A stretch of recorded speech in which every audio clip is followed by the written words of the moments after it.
Hey everyone, how's it going? My name is Jay and welcome to the channel and welcome back to October Lake in Planet Zoo, a project where we're working on building this really large park situated in the Canadian Highlands. In today's episode, now that we've finished up with the Southeast Asian animals that I wanted to include, we're going to be including a habitat for a pair of Formosan black bears. If that does sound good to you and if you like today's video, please do consider leaving a like down below. And of course do comment and let me know what you think of the video.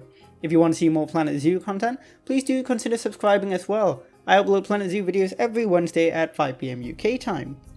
With the intro out of the way, let's talk about today's episode, which is quite a fun one. So it was a lot of fun building the habitat for the Southeast Asian animals recently. But it was nice to kind of take a break and kind of go back to, well, not really take a break since we're pretty much finished with those, but you know, it's nice to go back to essentially the base game and look at the animals there that we haven't really had a chance to play with as much. Like, I've never built a habitat for a Formosan black bear on the channel, and in fact, in my own personal playthroughs of the game, I really don't use them very often.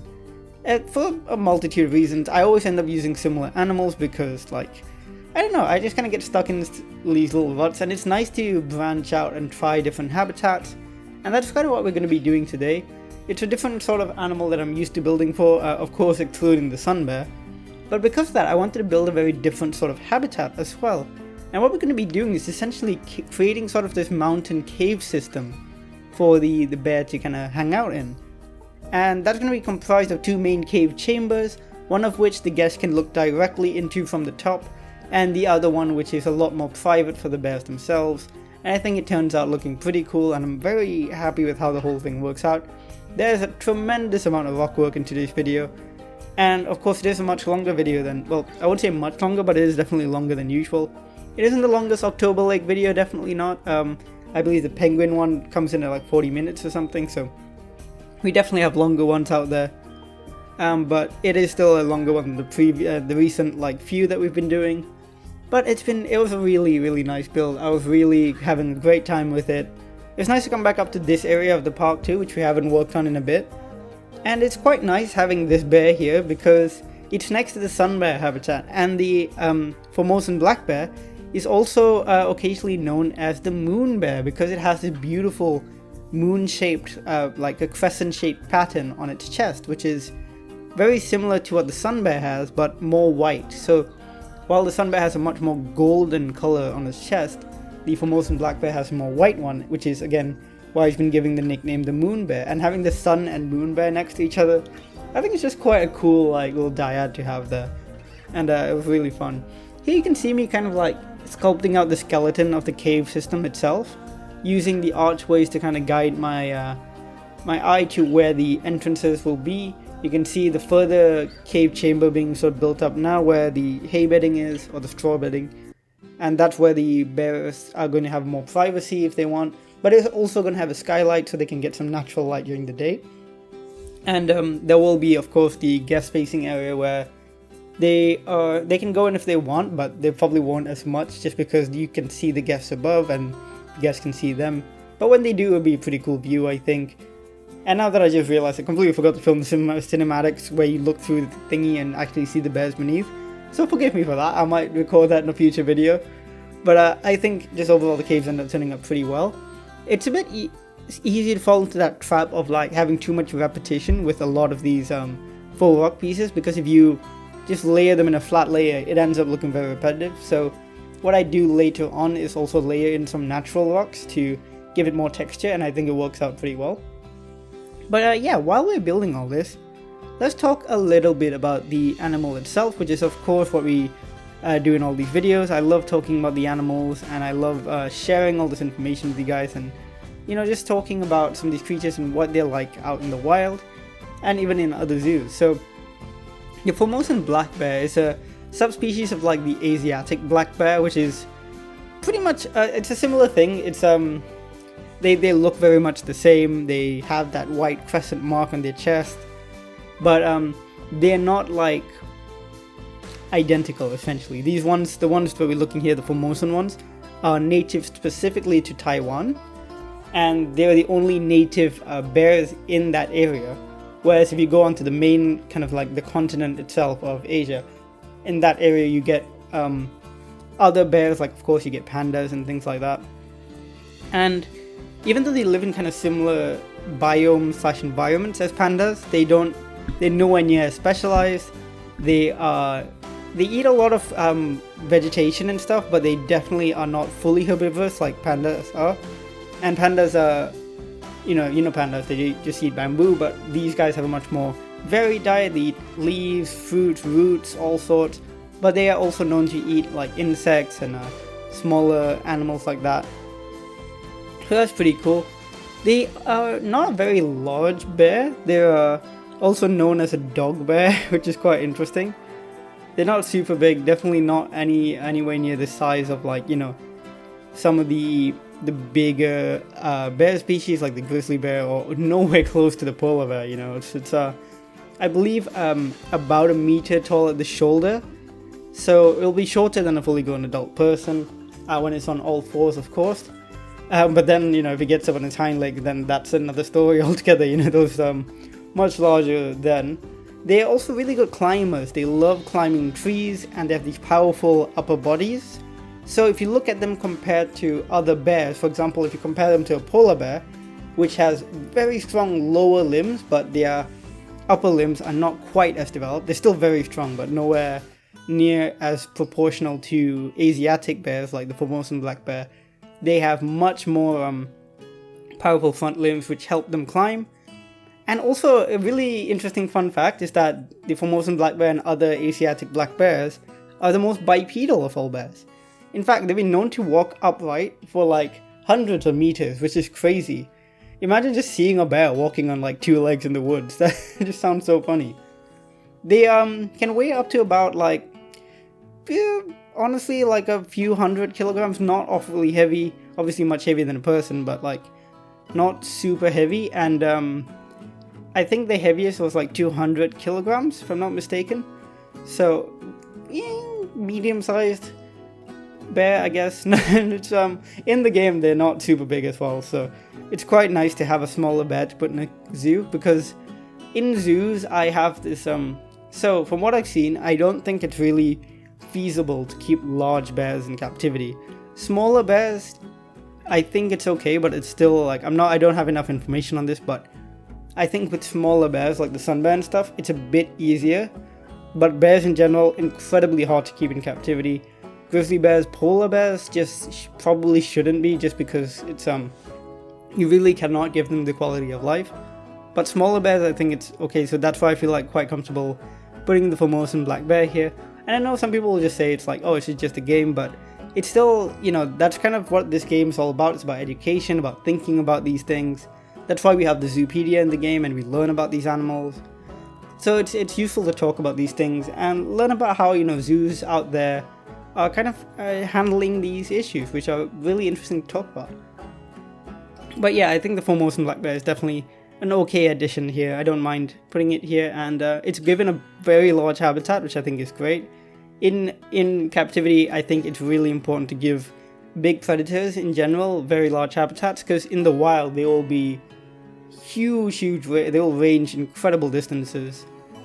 And this is probably one of the animals that's actually really suited to the environment we're putting it in, because Formosan black bears are very mountainous bears. They range high elevations from 1,000 all the way up to like nearly 4,000 meters, or in feet that's about 3,000 to nearly 12,000 feet. So very much up in the mountains. And that's quite interesting, so it's very much similar biome to what we have in the game right now. And it's nice to have an animal that's more suited to this. So in this area we do have a lot more animals that are suited to this environment, like the snow leopard, the Japanese macaque.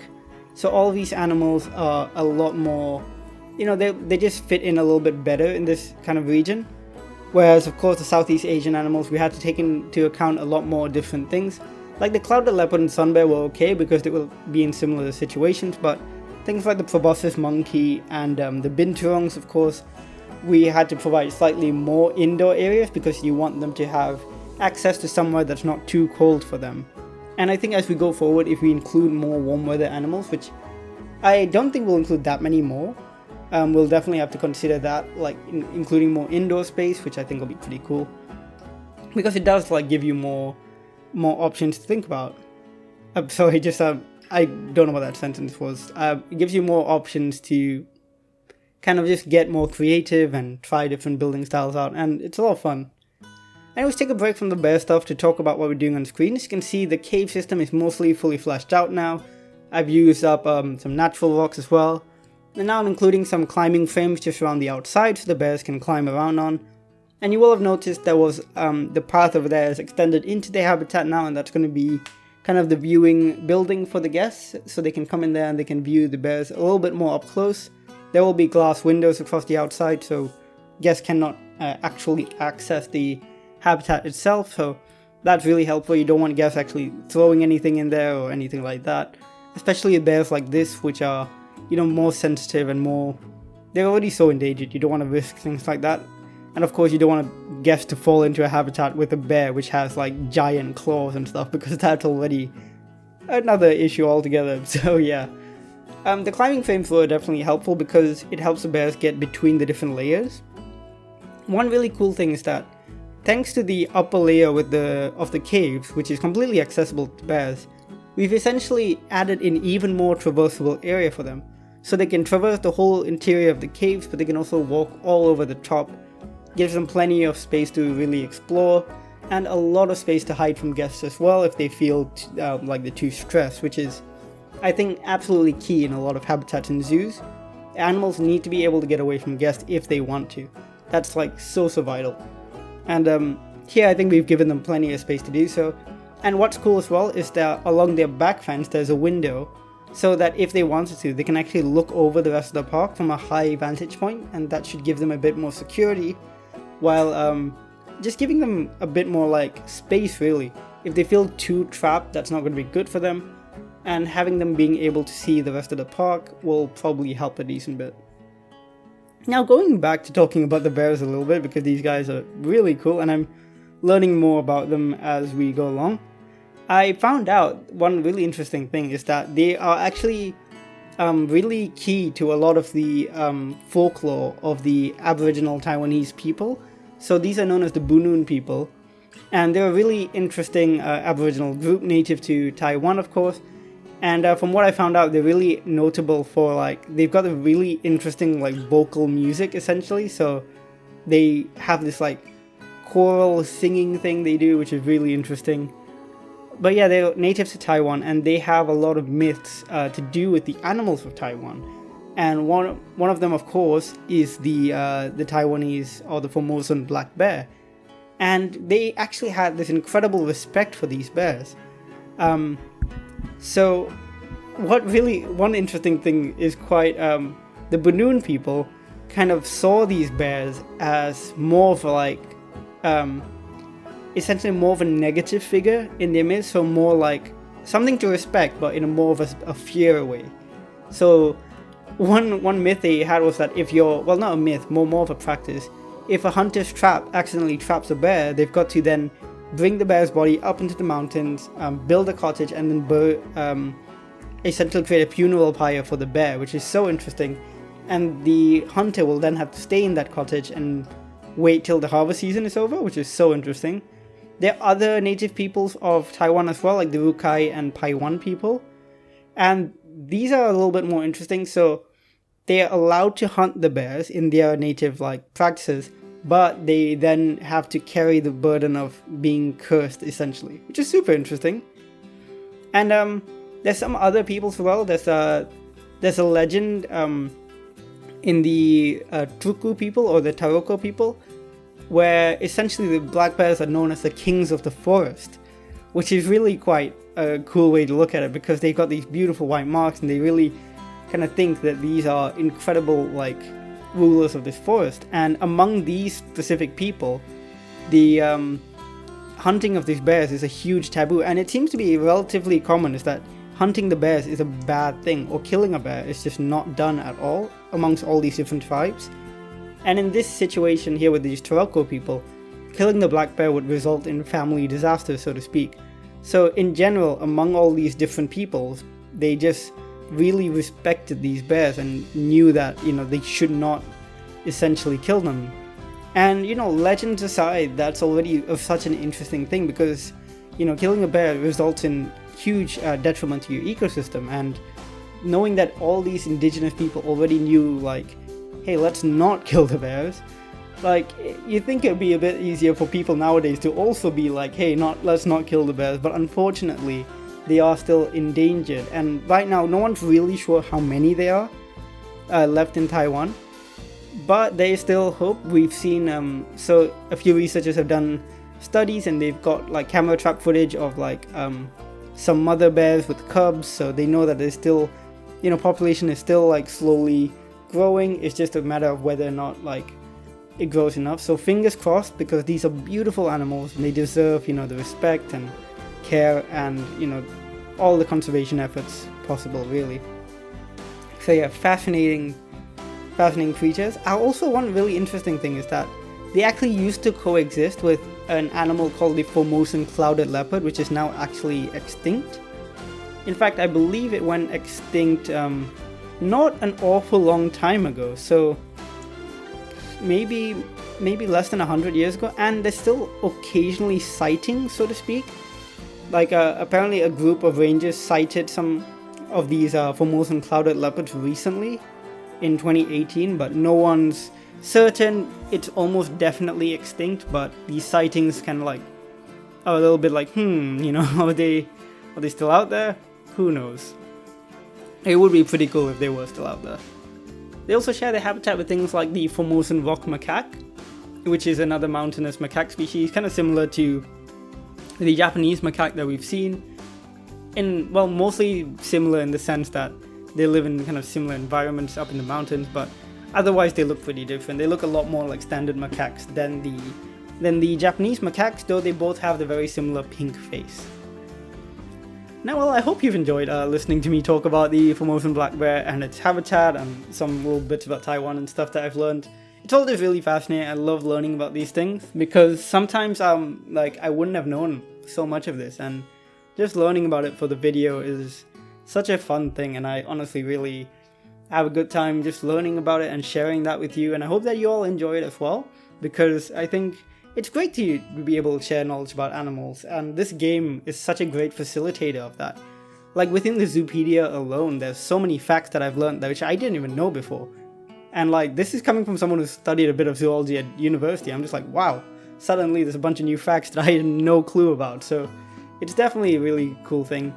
And I would recommend that. Like, if you're just playing the game for fun, once in a while just take some time and just explore the Zoopedia. There's actually so much cool information in there, and so many great fun facts as well. So like, whoever, put those information together and stuff, I'm sure it's a big team, but like, big kudos to them at Frontier. Great job on putting that whole resource together and just putting it out there for everyone to access in the game. It's really, really good, and I think Immense Planet Zoo is like quite an educational game as well as just being incredibly fun. With all that aside, let's talk about what we've been doing on screen. So you all seen me put together most of the habitat, and now I'm putting together the guest area. So as you can see, they'll be able to look directly down into one of the bear caves. There's like a little bit of weirdness going on with the path, which I'll fix eventually, but they'll be able to look down into this habitat. Not directly, they can't walk over the glass because I put in this barrier with the planters, but they can definitely look down directly. I switched out the initial like kind of broken glass effect with just a straight up flat pane of glass, because I think it looks a bit more a bit better, because we have a glass roof on top as well, and I didn't want too much going on there in terms of like the supports. So a big flat pane of glass helps a lot more. Just a little like decorative pillar stuff going on here. Nothing too like proper or fancy, just to fill in the gaps. And then here we start working on the rest of the roof. And overall this guest area isn't anything too fancy or anything like that, but it does, I think, do the job quite well, and it ends up looking really nice, I think. And the guests have a great view of the bear. So I'm pretty pleased with how it all turns out. Yeah, but anyways, the other day I actually, this is a complete tangent by the way, just thought I'd talk about it for a bit. The other day I went to my local zoo again, and I don't know if I mentioned this actually in the last episode, but my local zoo is Battersea Children's Zoo. It's just a petting zoo. And I went there as part of my museums module for my science communication course, and it was pretty fun. I really liked going to that zoo. It has some really interesting species for what it is. It's a very small zoo, but it does have some really cool species. They have like it had a species of Mara that I'm really not familiar with. It's called the Chacoan Mara. So I don't know if you heard of Mara. So Maras are like, so if you look up the Patagonian Mara, imagine like a rabbit but with small ears and really long legs. Yeah, they're really odd looking. They're kind of a large rodent species.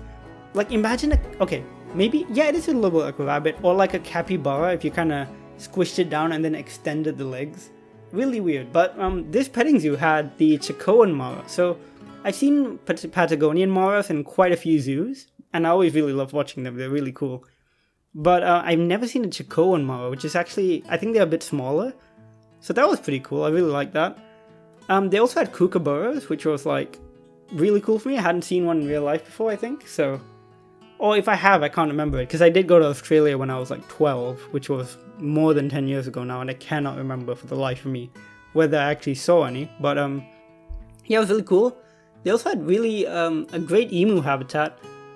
Well, the habitat itself wasn't great. It was very basic. It was like what, it was perfect for what the emus needed. The emus don't really need an awful lot of extra stuff there. But it was a pretty cool way to interact with the emus, because they were like very close, but they also didn't seem aggressive or like bothered at all, which is interesting, because every time I look at an emu, they always look a little bit annoyed, but these ones didn't for some reason. And I think it might be because they were born there. Like they had like a little bio for them, and they said they were born at that place, so maybe they were born there and raised there, so they're just used to people. So that is quite interesting as well. It's a nice thing to have like a zoo like that nearby, because they have, for the most part, like the emus like probably some of the bigger ones they have, but like they don't have like really large megafauna. It's a very chill experience to go there.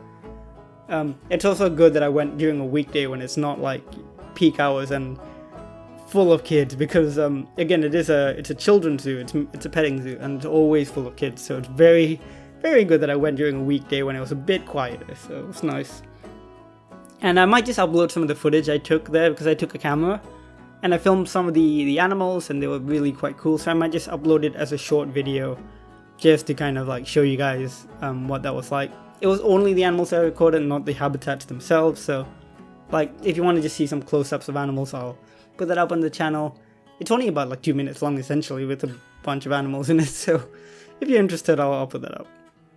Anyways, random tangent aside, we're finishing up with the video now actually. It's only like a couple minutes left, so as always, I want to say thanks so much for watching. Thanks for all the support. I believe we have just hit 1,800 subscribers, if I'm not mistaken, or we're like one below or something like that. No, we just hit it, 1,800, so that's pretty great, not far from 2,000, which is amazing, so thank you very much all of you. I hope you've enjoyed today's episode.